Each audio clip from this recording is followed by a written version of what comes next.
If we can become really good at decelerating ourselves, it opens up a lot for us. But there's more to it. We can be amazing at coming to a stop, but it goes past that. Because when do we ever come to a complete stop in a game and just end it there? We also got to be able to work out of that stop and get into that next movement, whether that's a step back, a cut to the side, whatever. So let's dive into how we can train our deceleration, but also how to apply this more to a game situation where we're coming to a stop and making something happen out of it. Do his best to stay off of the deck as he scoops up.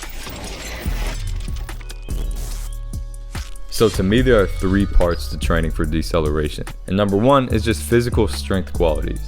So in other words, these are ways we can attack this in the weight room. Of course, one way is to load up on a single leg and develop more of a standard strength base. There's a huge demand to stopping ourselves on a dime coming in from a high speed, so this high eccentric strength demand is a really good foundation to work for. And notice how I'm switching up the directions.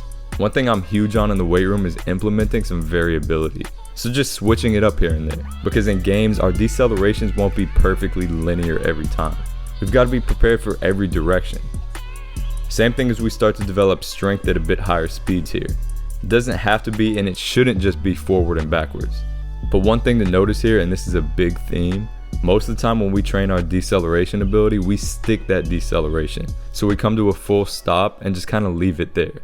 In other words, we focus on the deceleration, but not how we get out of it. But on the court, when we come to a stop, we almost always push out of it into something else.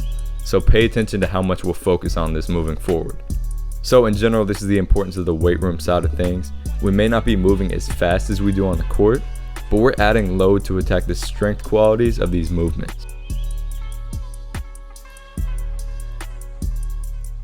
Next, number 2 is just general skill, where we're getting moving but without any focus on the ball or basketball specificity. And this is where we really start to focus on what I mentioned earlier. Not only coming to a stop, but getting out of it efficiently into whatever we do next. So for example, I'm working on decelerating and then shooting my feet behind me into a quick acceleration. Or I'm dropping and decelerating my momentum, but then turning my focus to quickly getting out of it laterally and working out of that. So I'm not just getting good at stopping my momentum, I'm getting good at stopping it and making something happen out of it in a bunch of different directions. So another example here, I like starting with cyclical movements where we're just getting comfortable repeating these. Like here, I'm repeating through this pattern where I'm not only coming to a stop, but quickly popping out of it directly to the side. Or on this one where it's similar, but now it's more diagonal and backwards out of that deceleration. Then we'll move on to more freedom with this freestyle drill, as I'm getting creative, but everything has to be a stop where I'm moving backwards out of it. So again, we're not just stopping at the deceleration itself, we're taking that next step and making something happen out of it. Number 3 is specific skills. So this is where we're really putting it into what matters, the game. Because as hoopers, we all know every movement skill can be a completely different monster when you got to coordinate it with the ball. And this is one of the best situations that we can use audio cues in. So when you're driving hard as hell to the bucket and you have absolutely no idea when or if someone's going to say stop, this is light years better than pre-planned drills where you know exactly when and where to stop and you can plan it out. You've got to be ready to come to these imperfect stops and make it work in a split second. Here, load, and go. Another way I played around with this is just testing different movement skills out of this push into that deceleration. Here, switch, and go. All right, so just add in layer by layer. So whether they're accelerating out of it, whether they're countering and getting out of it, again, here we're not just turning our focus to decelerating, but what we do after that deceleration.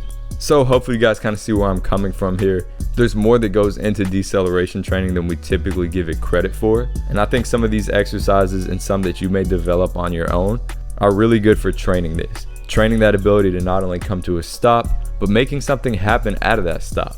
Feel completely free to take some of these for yourself, and I'll be adding more of these to the Mastery Hoops platform. So check that out through the link in the bio. Thanks for tuning in.